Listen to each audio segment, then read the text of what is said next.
Bom dia, pessoal. Sejam bem-vindos ao meu canal do YouTube, né?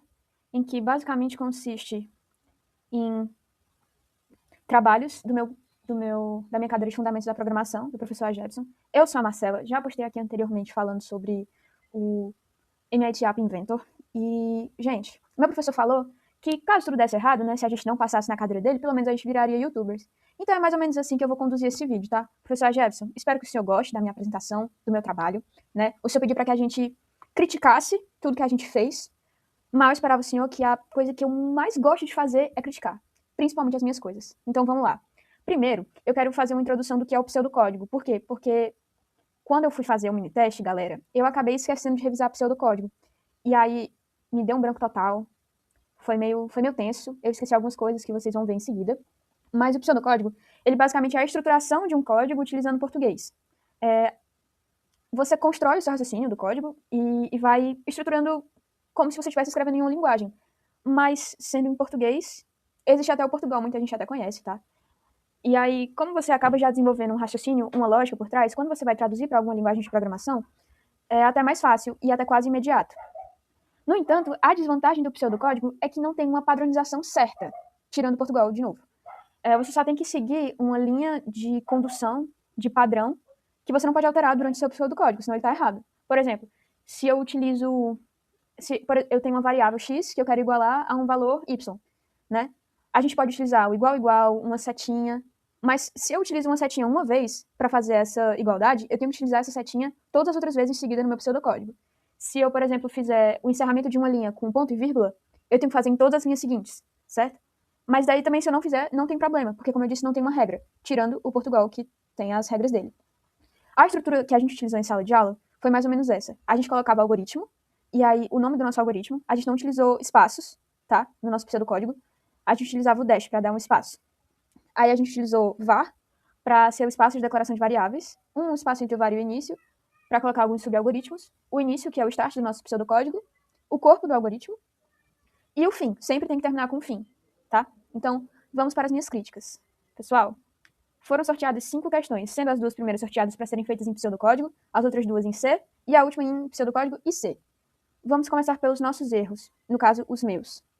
Nesse instante, eu faço um apelo para o meu professor, a Jebson, que é um ótimo professor, tá, galera? Que homem excepcional.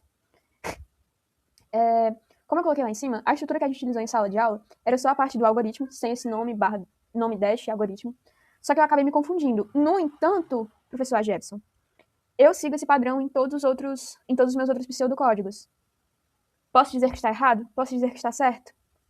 Não sei, fica ao seu critério, mas eu quero que o senhor se lembre como eu sou uma ótima aluna e muito dedicada, tá? Vamos lá. Pro nome do meu algoritmo eu coloquei troca-troca. Por quê? Nesse pseudocódigo a gente tinha que pegar o valor de B, ou o valor de A, que no caso é 10. Isso foi dado no comando da questão, que eu acabei não copiando. E trocar com o valor de B, que é 20. Então, no início, A começava com 10 e B começava com 20. E no final, o pseudocódigo tinha que dar uma saída de A igual a 20 e B igual a 10. Aí vamos lá. Eu atribuí 3 variáveis, A, B e K. K vai ser minha variável auxiliar, que ela vai receber um valor para armazenar, para eu conseguir trocar esses valores. E é o que eu faço aqui. K vai receber o valor de A, então K vai ter o valor de 10, tá? Percebam também que eu utilizei a setinha para atribuir a igualdade. E eu mantenho isso até o final do meu pseudocódigo. Isso que é o importante, tá, galera? Você manter a mesma estrutura. Então, eu coloco K como valor de A, então K fica igual a 10. Aqui no início, eu já atribuí os valores e as igualdades, tá? A igual a 10, B igual a 20, beleza? Aqui, quando eu vou começar a trocar os valores, a variável K, que estava vazia, uma coisa que eu acabei esquecendo de dizer. Quando você vai atribuir a sua variável, você tem que dizer o que ela é. Se ela é uma palavra, se ela é um número inteiro, um número real, a gente tem que fazer isso, tanto no pseudocódigo, quanto em qualquer outro código de alguma outra linguagem, tá certo? Então, aqui no início, eu coloquei A, B e K como inteiros, porque eu só vou trabalhar aqui com 10 e 20, que são números inteiros, no caso, números naturais. Mas aqui no pseudocódigo a gente utiliza inteiro, real, nome, caractere e etc. Tá bom? Então vamos lá. Eu coloco aqui, para K receber o valor de A, então lembrem que K vai meio que absorver o valor de 10. E aí, em seguida, eu coloco o A para receber o valor de B, que é 20. Então a gente já sabe que A igual a 20 aqui. E em seguida, eu boto para B receber o valor de K, que é 10. Então a gente já sabe, depois dessa, né, que A igual a 20 e B igual a 10. E aí eu coloco para escrever. O comando escreva é como se fosse o printf, que a máquina meio que vai compilar e sair o que eu tiver escrito entre parênteses. Então vamos lá. Eu escrevi o valor de A foi, vírgula, é muito importante essa vírgula, tá, galera? Porque aí, essas explicações iniciais, eu vou explicar muito bem nesse, e aí em seguida eu só vou acabar repetindo o que eu falei aqui, tá? Aí a gente coloca a vírgula, aí escreve a variável, que aí a saída vai ser meio que completo, sem vírgula, vou meio que mostrar aqui, tá? Aí vírgula de novo, que a gente vai escrever outra coisa. O valor de B foi, fecha aspas. Eu acabei esquecendo uma vírgula. Mas é porque foi o nervosismo do mini-teste. É porque essa sociedade atual, né, galera, muito ansiosa, acaba se confundindo desse jeito. Mas eu lembrei de colocar o fim. Eu sei que esse meu pseudocódigo, ele funciona. Só esqueci esse pequeno detalhe. Mas, né, quem não erra? O meu professor Jefferson Rocha, ele nunca erra, galera. Vamos lá. Já aqui, na questão 4, eu acabei tendo alguns outros erros, tá, galera? Mas quem nunca errou que atire a primeira pedra. Professor Jefferson, por favor, não jogue pedras em mim. Mais uma vez eu escrevi nome, underline algoritmo, hotpão. Hotpão é o nome da padaria. O que a gente tem que fazer nessa questão? A gente tinha que pegar e calcular os ganhos das vendas de pães e broas e depois tirar 10% para que o dono da padaria guardasse. É porque ele está investindo para ver que se ele se aposenta, né? Porque se for depender da aposentadoria normal, o coitado vai trabalhar até a morte. Não é uma crítica social, é só uma realidade. Vamos lá. Vamos começar pelos meus erros, pelos meus acertos. Eu declarei as variáveis pães e broas como inteiro, porque não tem como fazer metade de um pão e nem fazer metade de uma broa. A padaria não funciona desse jeito. Ou eles fazem um pão inteiro ou uma broa inteira. Então a quantidade de pães e broas é inteiro. E o total, vírgula, e guardar são outras duas variáveis, que têm o valor real. Porque o total, eu vou dizer que é a multiplicação da quantidade de pães pelo valor de um pão, que é 50 centavos, mais a quantidade de broas vezes 1,50, que é o valor de uma broa. Então, o total e o guardar, como funciona com porcentagem, etc., sabemos que são números reais, tá? Mais especificamente decimais. A gente não declara como decimal, a gente declara como real mesmo, aqui no pseudocódigo. Eu esqueci de escrever o início. Mais uma vez, eu sou uma pessoa muito nervosa. Às vezes eu sou até cardíaca. Mas, assim, os meus problemas de saúde mentais não fazem parte do vídeo e não contribuem em nada para as minhas notas. Na verdade, elas diminuem por conta disso. Mas é isso, pessoal. Façam terapia, isso faz bem. Continuando. A gente vem pro leia. O que é o comando leia? É como se o usuário, no caso o dono da padaria, ele vai dizer quantos pães e quantas broas foram vendidas, né? E aí eu coloquei uma condicional. Se pães maior ou igual a zero e broas maior ou igual a zero, então, se isso acontecer, o código vai funcionar de uma forma, tá? Então vou começar aqui pela condicional se isso acontece. Eu acabei esquecendo de colocar os parênteses. É um erro? Vamos fazer esse questionamento. É um erro se eu mantenho esse mesmo padrão em todos os outros pseudocódigos? Fica a critério do meu professor, a Jefferson Rocha, que tem que se lembrar sempre que eu sou uma aluna muito dedicada e participativa das aulas. A cara nem treme, né, professor? Foi mal. Se isso ocorre, se a quantidade de pães e broas for zero ou maior que zero, então o total vai ser a quantidade de pães vezes 0,50, que é a quantidade de. Ou 0,50, que é o valor de cada pão, mais a quantidade de broas vezes 1,50, que é o valor de pães, ou que é o valor atribuído às broas. Esse vai ser o total. E a quantidade a guardar vai ser o total vezes 10%. Eu poderia ter escrito 0,10%, e seria até um pouco menos confuso. Mas, né, como é pseudocódigo, ele vai entender. Se fosse um código em C, não seria interessante eu usar o porcento, porque o símbolo do porcento em C, ele é como se fizesse uma divisão sem resto. É como se fosse uma divisão e ele dá só os inteiros. A gente sabe que a divisão de 7 dividido por 5 não vai dar um número inteiro, vai dar um número real, né? Vai dar um número decimal. Então, quando eu utilizo 7 por 105, vai me dar só a parte inteira dessa divisão. Que não é o ponto dessa questão aqui. Acabei me empolgando. Enfim, como o código vai funcionar dessa forma, eu já atribuí o valor do total e aguardar, eu quero que o computador escreva o total arrecadado foi, entre aspas, que ele vai escrever exatamente do jeito que eu falei, com espaços, do jeito que foi, vírgula, total, vírgula de novo. Acabei esquecendo de abrir e fechar as aspas aqui, né? Porque ninguém é perfeito, né, pessoal? Vamos aqui, ó. Duas aspas. usei um ponto e vírgula, não era para ter usado sim, e esqueci as aspas aqui do início.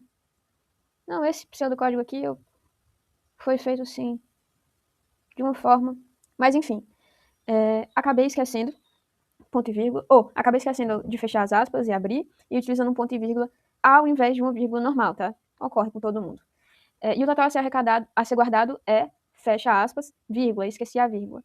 O meu pseudocódigo vai funcionar porque é como se ele fosse mais flexível do que uma linguagem em C normal, que se você esquece o ponto e vírgula, como meu professor falou, um macaquinho morre no espaço. Mas, né, enfim. Vocês lembram da condicional que eu botei no início? Se pães for maior ou igual a zero e broas for maior ou igual a zero, se isso ocorrer, o código funciona dessa forma. Mas se não ocorrer, o meu computador o meu código vai enviar uma resposta de erro. Por quê? Porque não tem como eu fazer pães negativos nem broas negativas. É só eu não fazer, que no caso é ser zero, ou não vender. E aí eu encerro a condicional aqui no fim se. Sempre tem que ter esse fim se, tá? Porque aqui é uma condicional e eu tenho que dizer onde ela vai se encerrar. E depois eu escrevo fim, que é o fim do meu código. Terminamos aqui a parte de pseudo-algoritmos e vamos para o código em C. Vamos esperar aqui carregar. E vamos aqui, ó, para os meus acertos, galera. Primeiro, a gente vai calcular a distância entre dois pontos, utilizando duas bibliotecas. Esse barra barra é um comentário, tá? Eu utilizei barra barra para dizer qual seria o nome do meu algoritmo. E o nome dele é distância, underline, dois underline pontos, porque é uma calculadora dando distância entre dois pontos no plano cartesiano. Se vocês lembram, essa distância ela pode ser positiva ou negativa, tá? Então, não abri uma condicional aqui para dizer se a posição do x é positiva ou negativa, porque isso não importa, tá certo? A distância vai ser calculada se for negativa ou positiva. Por isso que eu não abri essa condicional. O que acontece? A maior complicação da biblioteca mat.h. Ela utiliza e gera sempre variáveis do tipo double. Só que a gente acabou não estudando isso em sala. Eu dei uma olhada na internet, mas foi um pouco confuso. Então, quando eu fui fazer meu mini-teste, o meu queridíssimo professor, a Jepson Rocha, que é uma pessoa muito, muito compreensiva, me disse que eu poderia utilizar, denominar as variáveis como float e tratar elas como float. No entanto, o certo seria utilizar double, tá?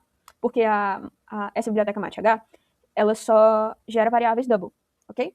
A gente também, esse hashtag include, vai meio que incluir uma biblioteca de códigos do tipo C, tá? É muito importante que a gente coloque as bibliotecas.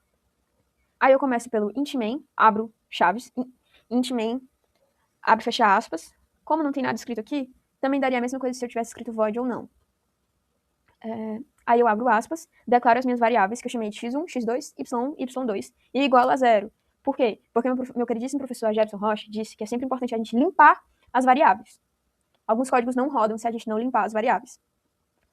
Declarei elas como float, quis fazer uma diferença, tipo uma quebra de linha nas duas, porque aqui são os dois pontos. Deixa eu pegar aqui. Aqui são os dois pontos no plano cartesiano. Eu queria deixar diferente da distância, mas isso só por uma questão de organização do meu código, tá? Mas eu poderia ter colocado os dois na mesma linha, não haveria problema. Eu não igualei a distância a zero, porque basicamente eu não quis. Mas eu poderia ter igualado, na verdade, eu até deveria ter feito isso, para limpar a variável distância. Percebam que sempre encerrando com ponto e vírgula, porque num código e numa linguagem C, a gente precisa fazer a quebra de linha, ou o encerramento da linha com ponto e vírgula. Senão, o compilador vai pedir, e aí o seu código não vai rodar. Eu dei aqui um printf, porque eu quero que o computador mostre a primeira pergunta, que é, abre aspas, escreva as coordenadas do primeiro ponto, vírgula, e ainda dei uma instrução para o usuário. Porque se o usuário quisesse... Eu botei para o usuário dar a posição do primeiro x no plano cartesiano, né? Lembrem que o plano cartesiano faz assim, tem o eixo y, que é o eixo vertical, e o x, que é o horizontal. Primeiro ele entra o x, que é o eixo horizontal, e depois y, que é o vertical, como é colocado sempre na estruturação do plano, tá? Botei para ele escrever da seguinte forma. Ele primeiro escreve x, dá o valor x, espaço, y, que aí o meu computador ia receber ok, ou o computador ia receber ok e ia dar a saída. O scanf, o que é? O scanf é justamente isso que eu estou dizendo. É o usuário entregar um valor. O scanf é como se fosse o escaneamento do que o usuário digita no terminal. Tem que utilizar o %f. Por que não é %d? Porque